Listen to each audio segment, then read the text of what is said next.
I know. I don't know. At least I wanted to get into this. And Milik was listening to a podcast about this before. Um, there's this theory that we are living in a simulation. What are your thoughts on that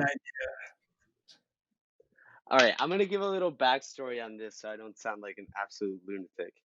idea? But along with studying art, I'm also a cognitive science major at Yale, which means that I take a lot of classes in, you know, neuroscience, psychology, philosophy, and things like that.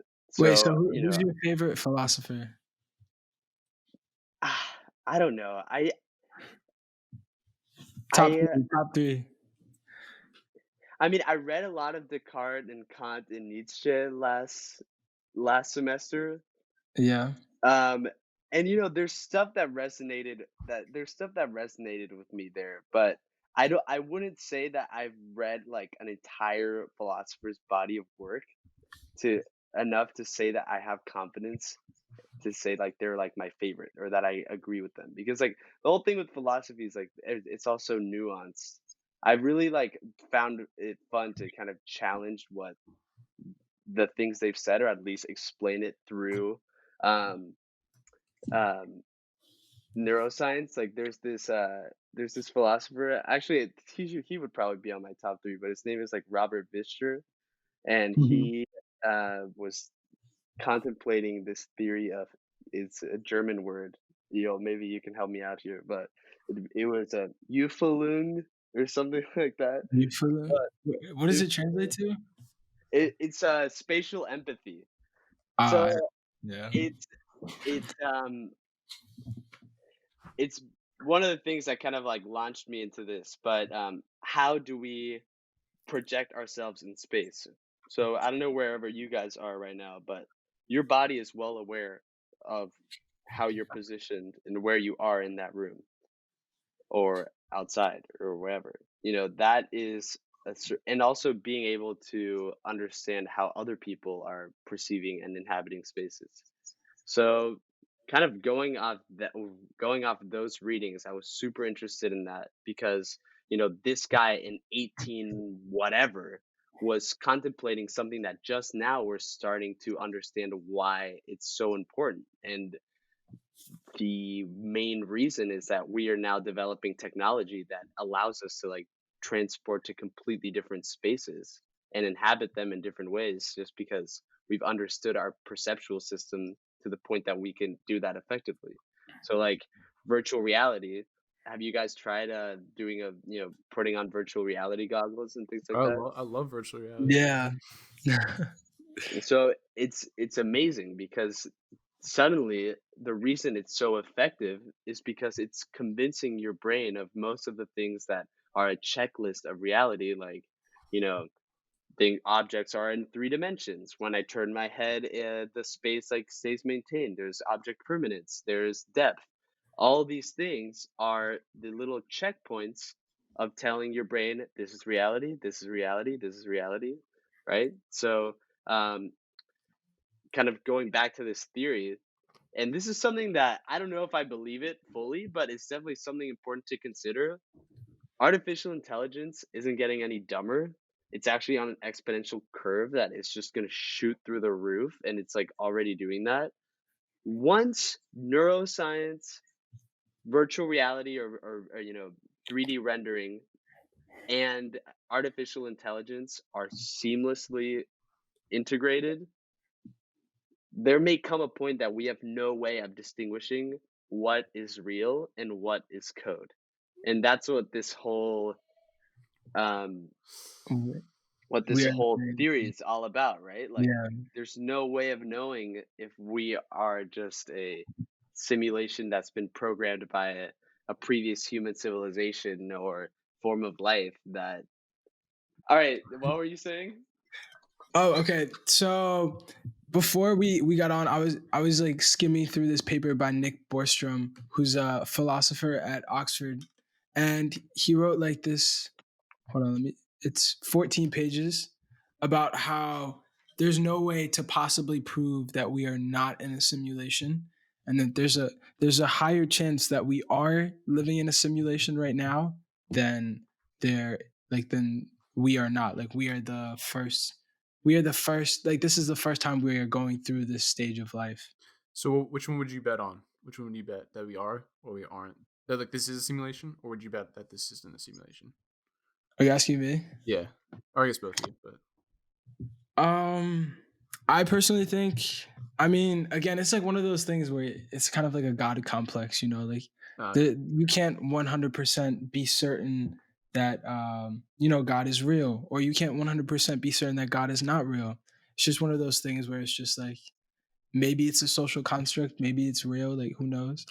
But, and I mean, I personally believe there's a high chance that we are living in a simulation, and we have already reached a level where we can simulate reality to the point like what Diego was talking about, how we can't distinguish like what is code and what is reality. I feel like we've already got there, and this is just like we are lab rats. I feel like there was a movie with Jim Carrey that was like that was exactly this. The Truman Show, right? The Truman Show, yeah. Wait, So just in a okay. way, we're all Truman. So like okay, just to clarify, is there a difference between simulation theory and then the theory that we like aren't the only beings in this universe? Are those two different topics of discussion? From what I've read, I think they kind of go hand in hand in Okay. the sense that we have some sort of creator. Like if we are a simulation, someone made us. Yeah, So I guess the real question is like, how does it manifest itself? Is it some wizard in the sky? Is it someone that's amongst us right now? Is it someone that's been among us? Like, I don't know. I think it's interesting to dabble into the who it could be, but I also feel like if if it were something or someone that created us, we would only learn about them if they wanted us to. So yeah, it's maybe not an effective use of our time to necessarily pursue that rather than like continuing pushing technology forward and see what happens. and getting Um, Yeah, I mean that's like one way to look at it for sure. That if we are if another being is trying to communicate with us, that they just either haven't done it yet. But I think there's also the other aspect as to um us, maybe they are communicating, but we just don't have the ability to actually pick up on what they're communicating. Maybe it's like some right. encoded language, or it's one of Or those reflections of pool water. yo. exactly, exactly. Oh shoot, where was going? Oh yeah, But no, like I'm gonna read this paper. yeah, I the think Nick Barson paper, yeah, it's interesting. bro. There's okay. I don't think it talks about it, but like there's things I've heard about, regarding different. I know we're getting a little bit, really science, like philosophical science, but like there's different dimensions. So that 2 dimension, 3 dimensions, and I guess mm, we kind of live our world in 3 dimensions, right? And mm, essentially, if there is a fourth dimension, our right now we don't really have the capacity to understand that and manipulate and use it to our abilities. And I feel like maybe there's the other being is in control or aware of a fourth dimension. um and now I kind of sound like I'm on acid or something, but no, yeah. I mean, it makes sense No, to be yeah, like perplexed by something that we could or could not be able to even perceive. Like, I think that's part of the reason I'm so interested in the human perceptive system is because that is the first step in understanding the world is how you get that like raw data, how you get that raw input and do something with it. So, I think a change in seeing, if there were a different dimension and we were to see it, it would come from some sort of technical advancement that allows us to incorporate a new sense in our perceptive system. Maybe. maybe. But Yeah, I feel like in terms of, you know, the power that technology, especially, you know, artificial intelligence is offering, that seems to be at least now like a promising avenue. for sure. Are And you, my bad. Go ahead. You go. okay, I think we should speak about this in like full context. Even if we are living in a simulation, I don't think that that should change in any way of like how we behave or react to the world. Because like Totally. if we really are living in a simulation and none of our lives really matter, like there's nothing we could possibly do about it. We just have to, you know, go on to our day. And I'm not saying like, oh, let there be anarchy or anything, but like we already live in this world where there's preconceived notions of absolutely everything. So I mean, there's not much we can really change. It's just being able to recognize the situation that we're in. Yeah, that's exactly it. I mean, I feel like, you know, we were talking about philosophers earlier. A lot of people that think too far into this definitely like lose it to some point. Like my boy Yeah. Nietzsche. My boy Nietzsche lost his marbles, you know. But Wait, how the far did you go off the rails? Was it? did he commit suicide? Oh no way!